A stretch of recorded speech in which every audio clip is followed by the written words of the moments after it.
In this tutorial, I'll show you how to blur backgrounds using Canva's autofocus feature.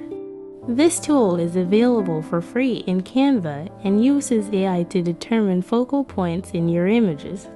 To get started, select the image you want to edit, click on Edit, and then go to the Effects tab.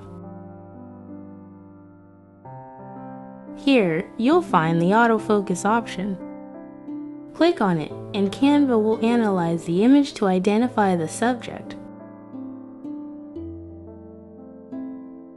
In the autofocus settings, you can adjust the blur intensity.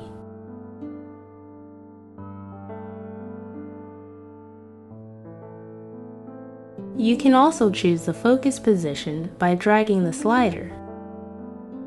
This lets you decide where the focus should be in the image.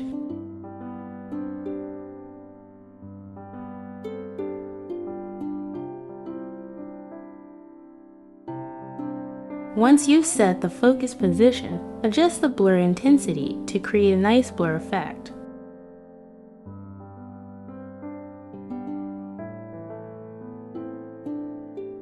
Click the back arrow to apply the changes.